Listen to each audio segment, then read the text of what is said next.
안녕하세요. 저는 지금 29살, 아주 평범하게 살고 있는 여자 사람입니다. 저는 오랫동안 혼자서 살아왔어요. 제가 중학교 1학년 때 어머니가 일찍 돌아가셨거든요. 그리고 아버지는 바람을 피던 여자와 엄마가 돌아가시자마자 혼인신고를 하고 집을 나가서 저와는 완전 연이 끊어져 버렸어요. 그래서 저는 엄마와 살던 집에 혼자 남아 중학교 때부터 별별 일을 다 해가며 힘겹게 혼자 살아남았어요. 그런데 어른이 없는 집에서 혼자 살아남는다는 게 정말 너무 어려운 일이더라고요.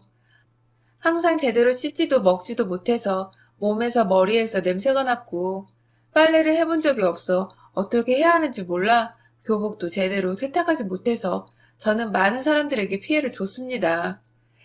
그래서 전교생에게 왕따를 당하다 결국 자퇴를 하고 저는 돈을 버는 걸 목적으로 이곳저곳에 일을 하기 위해 돌아다녔습니다.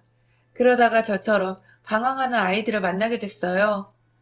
남들이 보면 비행 청소년이라고 손가락질 했었지만 저에게는 정말 좋은 친구들이었어요. 겉으로 보면 참 날라리 양아치였지만 저를 있는 그대로 봐주는 유일한 사람들이었습니다. 그리고 그 애들 덕분에 저는 사람이 될 수 있었어요. 아르바이트를 할 수 있는 곳을 알려주었고 빨래를 하는 방법도 사람처럼 꾸미는 방법도 저에게 알려주었습니다. 참 좋은 친구들이었어요. 어린 나이에 담배를 좀 많이 피우고 남자애들과 뒤엉켜 놀긴 했지만 저에겐 진짜 최고의 친구들이었어요. 그렇다고 저에게 나쁜 걸 강요하거나 하진 않았었거든요. 그렇게 1년 넘게 같이 살다시피 하다가 그 친구들과 함께 저는 검정고시를 준비하게 됐어요. 그 친구들도 조금씩 노는 것을 멈추고 저와 함께 미래를 꿈꾸기 시작했습니다.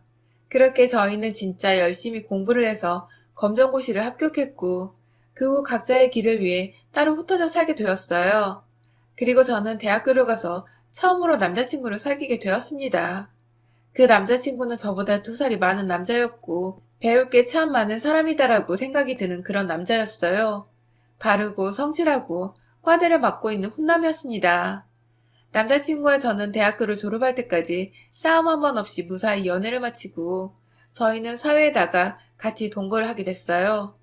동거를 할 생각은 아니었는데 아무래도 서울 월세가 비싸다 보니 둘이 따로 살 바엔 합치는 게 낫겠다 싶어 같이 살게 됐어요. 처음엔 너무 좋았어요. 신혼부부 같고 참 좋더라고요. 그런데 문제는 남자친구의 어머니였어요. 저희가 같이 살고 있는 걸 알고 계셨는데 너무 불쑥 자주 찾아오시더라고요. 남자친구의 어머님은 제 가족사를 다 아시는 건 아니지만 제가 부모님이 안 계시다는 건 알고 계셨어요. 그래서 저를 너무 대놓고 무시하고 싫어하셨어요. 매번 남자친구가 없을 때마다 집에 찾아오셔서 저에게 쓴소리를 하고 가셨어요. 지훈이가 너 아니면 안 된다고 자꾸 그런 소리 하니까 지금 봐주고 있는 거야. 근데 결혼이랑 연애는 다른 거 너도 알지? 결혼은 꿈도 꾸지 말아라. 매번 저에게 너는 그냥 동거인일 뿐이다라고 선을 그으셨어요. 남자친구는 그런 것도 모르고 저에게 자주 결혼, 혼인신고 얘기를 꺼냈어요. 그때마다 저는 정말 힘들었습니다. 이러지도 못하고 저러지도 못하고 일찍 돌아가신 어머니가 원망스러웠어요. 나도 이렇게 태어나고 싶어서 태어난 게 아닌데 진짜 너무 슬프더라고요. 그렇게 매번 남자친구의 말을 못 들은 척 피하기만 하다가 일이 터지고 말았어요. 갑자기 남자친구의 어머니가 집에 오셔서 다짜고짜 제 뺨을 때리시는 거예요. 너 내가 결혼은 안 된다고 말했지? 어딜 감히 니까짓게 내 아들을 넘봐? 어머니 무슨 말씀이세요? 네가 뭐라고 했길래 지훈이가 너한테 프로포즈를 하겠다는 거야? 너 지훈이한테 결혼하고 싶다고 말했니? 네가 지훈이한테 닥달한 거지? 그치? 결혼하고 싶다고 매달린 거지? 저는 갑작스러운 어머니의 말에 너무 놀랐어요. 저도 몰랐던 일이었고 그런 낌새도 없어서 뭐라 말을 할 수가 없었어요. 그런데 어머님이 자꾸 제 자존심을 짓밟으시더라고요. 니까짓 게 뭐라고 우리 아들이 너한테 프로포즈를 해? 진짜 내가 기분이 더러워서 어디 부모도 없는 년은 아유. 어머님 그 말씀은 좀 심하신 것 같아요. 어머님 화나신 건 알겠지만 저도 진짜 모르는 일이었고 이렇게까지 제가 맞아야 하는 일인지도 잘 모르겠어요. 이게 진짜 정신을 못 차리고? 남자친구의 어머님은 제 머리채를 잡고 바닥으로 내던져버렸어요. 저는 완전 제대로 넘어져 버렸고 크게 다칠 뻔했어요. 그리고 제가 정신을 차리기도 전에 제 머리 위로 뭔가가 떨어지더라고요. 보니까 간장이었습니다. 싱크대에 있던 간장을 시어머니만 넘어져 쓰러진 제 머리 위로 쪼르륵 떨어뜨렸어요. 내가 점잖게 말하고 기회 줄 때 결혼 안 하겠다 말해. 그리고 네 수준에 맞는 남자 찾아서 결혼을 해라. 알았니? 남의 귀한 자식 앞길 막지 말고. 혹시나 해서 내가 말하는 건데 임신 같은 걸로 내 아들 발목 잡을 생각도 하지 마라. 어머님은 임신 얘기를 하면서 자기 가방에서 콘돔을 꺼내서 저에게 던지곤 바로 집을 나가셨어요. 저는 진짜 자존심이 너무 상하고 속상했어요. 내 모습이 너무 비참해서 더 이상 안 될 것 같다 남자친구와 이별을 결심하게 되었습니다. 그리고 저는 집을 치우다 도저히 자존심이 상해서 안 되겠다 싶어 치우지도 않고 그냥 집을 뛰쳐나가버렸어요. 그리고 무작정 어렸을 때 함께했던 친구 집으로 향했어요. 친구는 제 얘기를 다 들어주고 응원과 격려를 해줬습니다. 그동안 혼자 힘들었겠다면서 진심으로 위로를 해줬어요. 그러다 저는 잠들었고 눈을 떠보니 제 앞에 남자친구가 있는 거예요. 친구는 거실에 있고 저는 방에서 자고 있었는데 너무 놀라서 꿈인 줄 알았어요. 알고 봤더니 울다 지쳐 잠든 제가 걱정됐던 친구는 남자친구에게 온 전화를 대신받아 그동안 있었던 일을 말해준 거였어요. 남자친구는 그동안 자기가 너무 몰라줘서 미안해하며 저에게 사과를 했고 제 손에 반지를 끼워주며 결혼을 약속했습니다. 저는 안 된다고 말을 했지만 남자친구는 자기를 믿어달라고 말을 하더라고요. 그리고 친구도 같이 옆에서 응원해줘서 저는 남자친구를 믿어보기로 했습니다. 그렇게 저희는 그날 집으로 돌아와 어머님이 저에게 했던 일들에 대해 저는 남자친구에게 사실대로 다 말해줬어요. 남자친구는 그 얘기를 듣고 적잖이 충격을 받은 것 같았어요. 미안해. 우리 엄마가 너한테 그렇게까지 할 줄은 몰랐어. 난 밑보이라고 너에 대해서 엄마한테 말한 게 아니었는데. 오빠 탓이 아닌데 뭐. 나도 어머님 아예 이해가 안 됐던 건 아니야. 내가 뭐 하나 잘난 것도 없고. 무슨 말이 그러냐? 그렇게 생각하지 마. 너 속상한 만큼 내가 더 잘할게. 남자친구는 그 다음날부터 정말 열심히 어머님을 설득하러 다녔어요. 그럴 때마다 저는 친구 집에 피신에 가 있었고요. 전처럼 혹여나 난리가 날까봐 남자친구는 친구 집에 가 있으라고 하더라고요. 그렇게 정신없이 지내다 보니 6달이 순식간에 지나갔어요. 남자친구와 저는 그 사이 결혼 준비를 하고 있었어요. 물론 아직 부모님의 허락이 떨어지지 않았지만 저희는 굽히지 않았고 계속해서 어머님을 설득했습니다. 남자친구는 정말 믿음직스러웠어요. 저를 지켜주고 감싸줬고 어머님의 반대에도 굴하지 않고 저만을 사랑해줬습니다. 그렇게 저희는 넉넉하게 날짜를 잡았지만 1년 동안 어머님의 허락을 받아내지 못했고 결국 저희끼리 결혼식을 아주 작게 올리게 됐어요. 시댁에 청첩장을 보냈지만 끝내 오시지 않으셨습니다. 남편은 많이 속상해한 것 같았지만 그래도 저한테 내색을 하지 않았어요. 그런 남편에게 미안하고 고마워서 저는 평생 이 남자에게 헌신하며 사랑할 것을 다짐하며 맹세했습니다. 그리고 저희는 정말 나라에서도 인정한 부부가 되었어요. 행복했어요.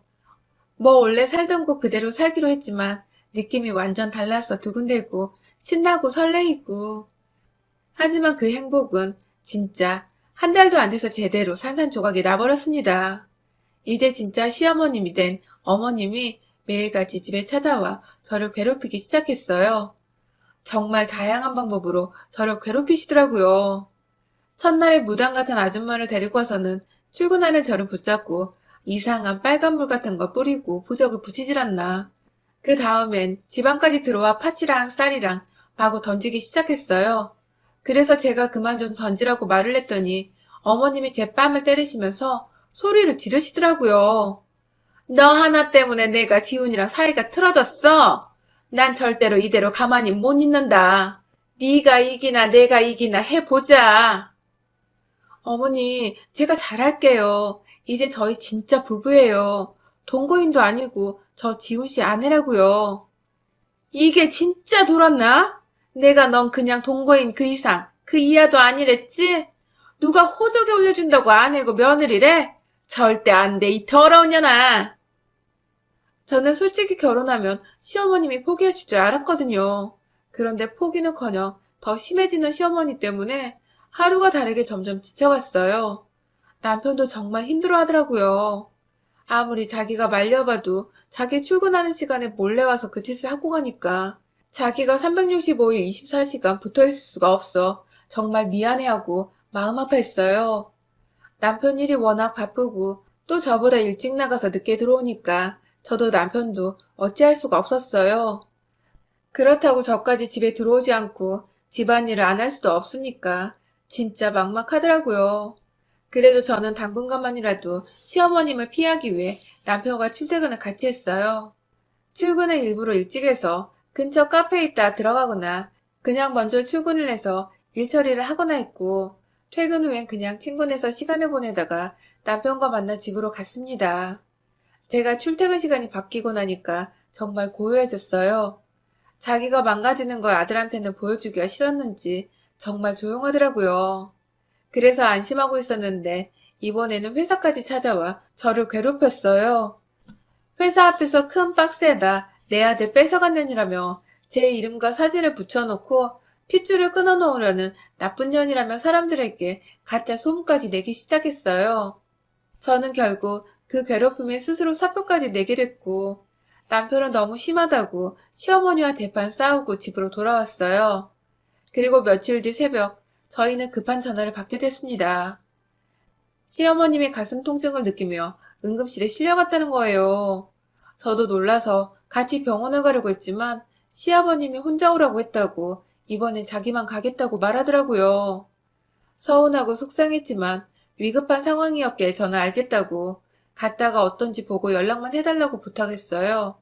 그렇게 남편은 병원으로 향했고 저는 밤을 샜습니다. 남편에겐 아침이 돼서 연락을 받았어요. 어머님이 손을 안 놔줘서 연락을 못했다고 하더라고요. 그리고 어머님이 남편과 다투고 그 충격으로 쓰러졌다고. 그래서 당분간 남편은 병원에서 출퇴근을 하겠다고 말했어요. 알겠다고 말한 뒤 저는 남편의 짐을 싸서 병원으로 가져다 줬어요. 미안해. 행복하게만 해줘도 모자란데 매일 이렇게 힘들게 해서. 오빠 잘못 아니잖아. 미안하다는 말 이제 그만해도 돼. 충분히 그 마음 알고 있어. 난 항상 고마워. 저희는 서로를 안아주며 위로를 했어요. 그리고 저는 뒤돌아서 가려고 하는데 아버님이 나오셨더라고요. 저희 둘을 붙잡고 이야기를 하셨어요. 너희들 그냥 헤어지면 안 되겠니? 저러다 니네 엄마 죽을까봐 겁난다 나는. 아버지까지 왜 그러세요? 네 엄마가 오죽했으면 저러겠니? 네가 대답해봐라. 너는 이런 꼴 다 보고 굳이 살아야겠니? 네가 아주 집안의 쑥대밭으로 만드는구나. 아버님은 저를 굉장히 미워하고 원망하고 계셨어요. 저는 그 자리에서 계속 죄송하다는 말밖에 할 수가 없었습니다. 남편은 황급히 절 집으로 돌려보냈어요. 그렇게 집으로 돌아왔고 남편은 그 후로 계속 병원에서 출퇴근을 하며 지냈습니다. 그런데 어느 날부턴가 제 주위에 어떤 남자가 어슬렁대기 시작했어요. 같은 아파트 단지에 이사 온 남자였습니다. 그 남자는 자꾸 제가 쓰레기 버리러 나갈 때나 장을 보러 갈 때마다 너무 자주 마주치더라고요. 그렇게 얼굴을 매번 보다 보니 자연스럽게 말을 트게 됐고 저희는 그냥 가벼운 농담을 할 정도로 친해졌습니다. 그런데 자꾸 저에게 스킨십을 하려고 하더라고요. 저는 기분이 나빠서 단칼에 거절했지만 틈만 나면 뒤에서 나타나 저를 안고 만졌습니다. 저는 스트레스를 받아서 소리를 치며 신고하겠다고 말했어요.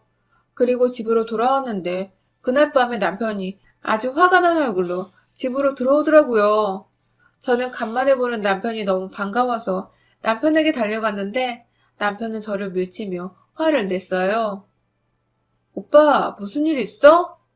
무슨 일? 네가 그걸 몰라서 묻는 거야? 너 진짜. 난 너랑 살려고 가족까지 다 버렸는데 이렇게 뒤통수를 쳐? 저는 남편에게 좀 알아듣게 설명해달라고 말을 했어요. 그러자 남편이 저에게 사진들을 보여주더라고요. 저는 그걸 보고 진짜 너무 놀랐어요. 제 주위를 얼쩡거리던 남자와 제가 찍힌 사진이 한가득 남편에게 있는 거예요.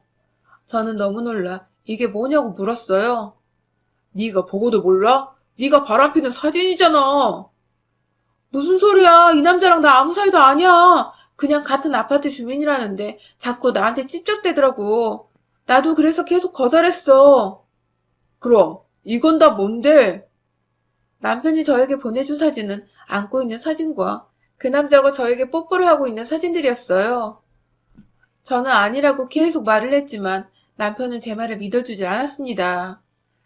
그렇게 집을 나가버린 남편은 며칠 동안 돌아오지 않았고 저는 어떻게 해야 될지 몰라 친구에게 도움을 청했어요. 남편은 연락도 안 되고 그 미친놈이 몇 호에 사는지도 모르겠고 요즘에 보이지도 않아. 나 진짜 이게 무슨 일인지 모르겠어. 친구는 제 얘기를 한참 동안 듣다 조심스럽게 말을 꺼냈어요. 나 진짜 이게 말이 안 되는 거 아는데 그래도 미친 소리 하나만 해볼게. 이거 혹시 니네 시어머니 짓은 아니겠지? 왜 자꾸 나는 의심이 드는지 모르겠네. 느낌이 좀 그래. 친구 말을 듣고 보니 저도 좀 이상하더라고요. 타이밍이 너무 딱딱 맞고 뭔가 그냥 수상했어요.